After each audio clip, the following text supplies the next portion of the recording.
ಖಾಲಿ ಇರುವ 22 ನಿಗಮ ಮಂಡಳಿಗಳ ಅಧ್ಯಕ್ಷರ ಆಯ್ಕೆ ಅಂತಿಮ ಆಗಿದೆಯಂತೆ. ನಿನ್ನೆ ದೆಹಲಿಯಲ್ಲಿ ಸುರ್ಜೇವಾಲಾ ಜೊತೆಗೆ ಮಹತ್ವದ ಮೀಟಿಂಗ್ ಮಾಡಿದ ಬಳಿಕ ರಾಜ್ಯದ ಮುಖ್ಯಮಂತ್ರಿಗಳು ಮತ್ತು ಉಪಮುಖ್ಯಮಂತ್ರಿಗಳು ಈ ವಿಚಾರದಲ್ಲಿ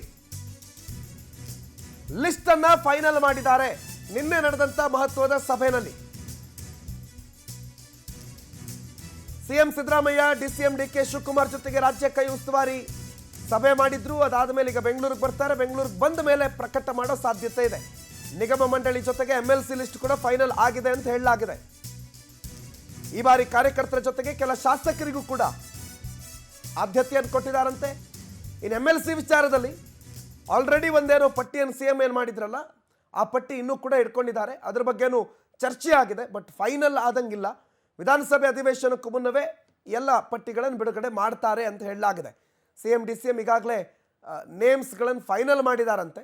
ಈ ಬಾರಿ ಕಾರ್ಯಕರ್ತರ ಜೊತೆಗೆ ಶಾಸಕರಿಗೂ ಆದ್ಯತೆ ಕೊಡಬೇಕು ಅಂತ ಡಿಸೈಡ್ ಮಾಡಿಕೊಂಡು ಆದ್ಯತೆಯನ್ನು ಕೊಟ್ಟಂಗೆ ಕಾಣ್ತಾ ಇದೆ. ಶಶಿಧರ್ ಈ ಬಗ್ಗೆ ಹೆಚ್ಚಿನ ಮಾಹಿತಿ ಕೊಡ್ತಾರೆ. ನ್ಯೂಸ್ ಡೆಸ್ಕ್ನಿಂದ ನೇರ ಸಂಪರ್ಕದಲ್ಲಿ ಜಾಯ್ನ್ ಆಗಿದ್ದಾರೆ. ಶಶಿ, ಬಹಳಷ್ಟು ದಿನಗಳಿಂದ ನಾವು ನೀವು ಕಾದಿದ್ದಕ್ಕಿಂತ ಕಾಂಗ್ರೆಸ್ನವರೇ ಬಹಳಷ್ಟು ದಿನದಿಂದ ಕಾಯ್ತಾ ಇರುವಂಥ ಒಂದು ಘಟನೆ ಇದು. ಆಗಬೇಕು, ಯಾವಾಗ ಆಗತ್ತೆ ಅಂತ. ನಿಗಮ ಮಂಡಳಿ ಅಧ್ಯಕ್ಷರ ಆಯ್ಕೆ ಅಂತಿಮವಾಗಿದೆಯಂತೆ. ಏನೇನು ಕಸರತ್ ನಡೀತು ನಿನ್ನೆ ದೆಹಲಿಯಲ್ಲಿ?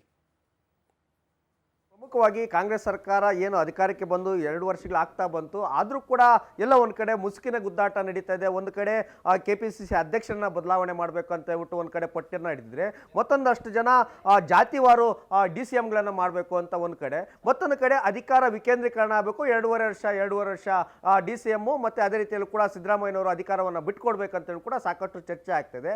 ಅದರ ಜೊತೆ ಪಕ್ಷಕ್ಕಾಗಿ ದುಡಿದಂಥವರು, ಅದೇ ರೀತಿ ಕೆಲವೊಂದಷ್ಟು ಜನ ಶಾಸಕರು ಕೂಡ ಸಚಿವ ಸ್ಥಾನವನ್ನು ಕೂಡ ಕೈಕೊಟ್ಟು ಬಿಟ್ಟಿದ್ದಾರೆ. ಯಾಕಂದ್ರೆ 4-5 ಬಾರಿ ಗೆದ್ದರೂ ಕೂಡ ಅವ್ರಿಗೂ ಸಚಿವ ಸ್ಥಾನ ಸಿಕ್ಕಿಲ್ಲ. ಅಂಥವ್ರಿಗೆ ಪ್ರಭಾವಿಯಾದ ನಿಗಮ ಮಂಡಳಿ ಖಾತೆಯನ್ನು ಕೂಡ ಕೊಡಬೇಕು.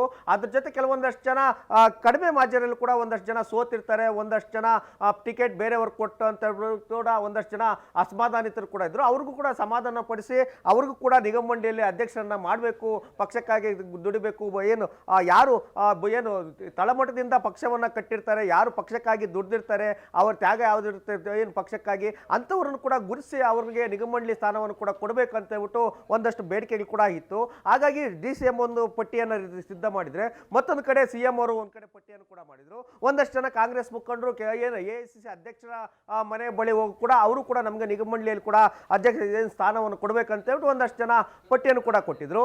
ಅದ್ರ ಜೊತೆ ಶಾಸಕರು ಕೂಡ ಸರ್ಕಾರದ ವಿರುದ್ಧವೇ ಸಾಕಷ್ಟು ಅಸಮಾಧಾನಿತರಾಗಿದ್ರು. ಯಾಕಂತಂದ್ರೆ ಸಚಿವರು ಸರಿಯಾಗಿ ಸಹಕಾರ ಕೂಡ ಮಾಡ್ತಾ ಇಲ್ಲ, ನಮ್ಮದೇ ಪಕ್ಷ ಅಧಿಕಾರಕ್ಕಿದ್ರು ಕೂಡ ಅಭಿವೃದ್ಧಿ ಕೆಲಸಗಳು ಮಾಡೋದಕ್ಕೆ ಅನುದಾನ ಕೂಡ ಸಿಗ್ತಾ ಇಲ್ಲ ಅಂತ ಹೇಳ್ಬಿಟ್ಟು ಒಂದಷ್ಟು ಜನ ಅಸಮಾಧಾನಿತರಾಗಿದ್ರು. ಇದೇ ಕಾರಣಕ್ಕಾಗಿ ಸುರ್ಜೇವಾಲಾ ಅವರು ಬೆಂಗಳೂರಿಗೆ ಬಂದು ಸಚಿವರು ಮತ್ತೆ ಶಾಸಕರ ಜೊತೆ 1-to-1 ಸಭೆಯನ್ನು ಕೂಡ ಮಾಡಿದ್ರು. ಅವರ ಕ್ಷೇತ್ರದಲ್ಲಿ ಯಾರಾದರೂ ಪಕ್ಷಕ್ಕಾಗಿ ದುಡಿದಂತವರು ಯಾರಾದ್ರೂ ಇದ್ದಾರೆ ಅಂತ ಹೇಳ್ಬಿಟ್ಟು ನಿಗಮ ಮಂಡಳಿ ಅವರ ಪಟ್ಟಿಯನ್ನು ಕೂಡ ಸಿದ್ಧಪಡಿಸಿದ್ರೆ, ಹೀಗಾಗಿ ಕಾಂಗ್ರೆಸ್ನಲ್ಲಿ ಒಂದು ರೀತಿಯಂತ ಶುಭ ಸುದ್ದಿ ಅಂತ ಕೂಡ ಹೇಳ್ಬೋದು. Pranoth, okay, thank you Shashidhar ಮಾಹಿತಿಗೆ.